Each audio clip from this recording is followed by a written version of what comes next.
Block 2. Understanding Human Nature. The Initial Perspective.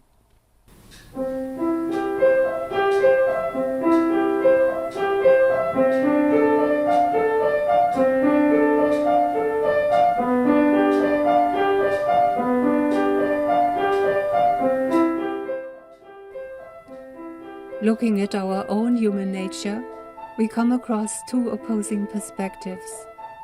One that sees violence as a natural part of our being that can be kept within limits with various measures, and the other that assumes that people are naturally peaceful, and that violence, when it occurs, has a cause, a reason that can be recognized and therefore remedied.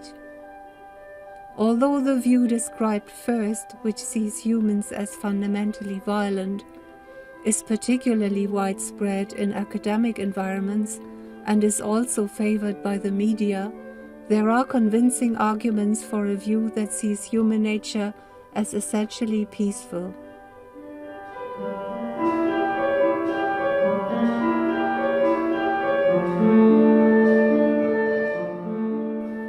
The psychologist and founder of person-centered psychotherapy, Carl Rogers, draws on his many years of professional experience, which has given him an understanding of human nature that he perceives as fundamentally self-preserving and social.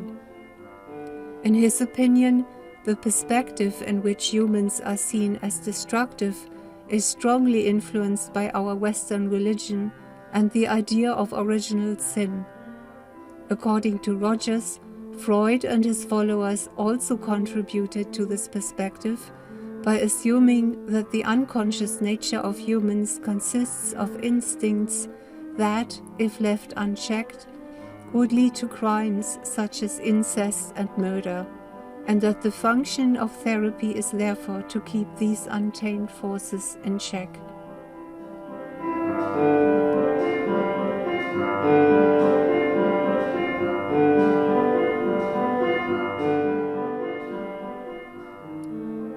Douglas Frye, anthropologist and leading authority on aggression and conflict resolution, draws on findings from cultural anthropology, archaeology and human paleontology, behavioral ecology and evolutionary biology, as well as recent fieldwork on hunter-gatherer groups from around the world, to provide the most complete and integrated view possible of the human capacity for violence and peace.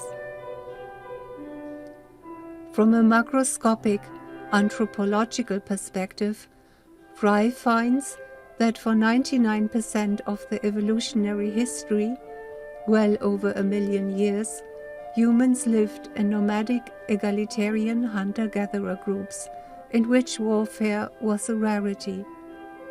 He also finds many studies that refer to the extraordinary human ability to resolve conflicts non-violently.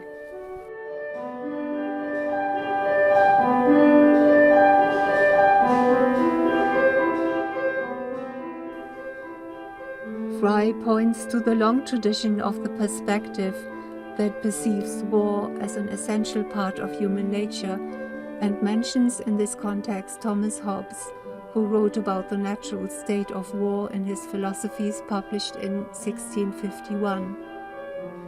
Frye mentions the well-known psychologist William James, who was convinced of the warlike nature of humans, and Sigmund Freud, who developed the idea of the death instinct to explain forms of human destructiveness. However, according to Frye, this perspective springs from the experiences of our current social and political world, and is so popular because it is familiar and therefore easy to accept. Frye points out that the claims of some evolutionary psychologists that war evolved through natural selection are refuted by field studies of nomadic hunter-gatherers. Frye warns that the widespread belief that war is natural and acceptable hinders the search for alternatives, and that a perspective that sees war as inevitable can become a self-fulfilling prophecy.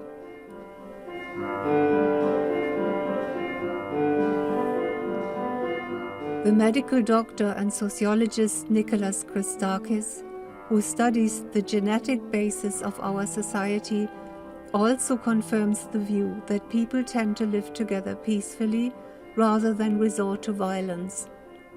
He uses an evolutionary sociological approach to show how, during human development, a series of behaviors have developed through natural selection that enable survival under adverse living conditions. These behaviors, which are now encoded in our genes and which Christakis calls blueprint, include cooperation, friendship, and the ability for social learning.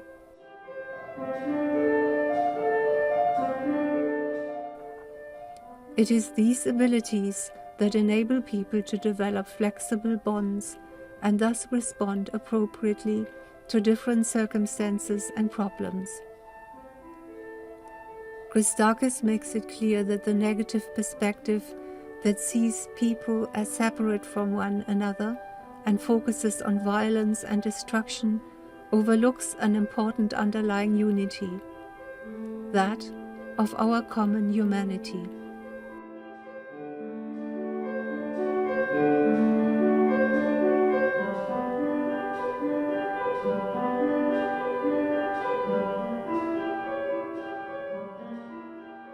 According to Christakis, the evolutionary sociological studies he refers to show that all humans are designed to create a society characterized by friendship, cooperation, and learning.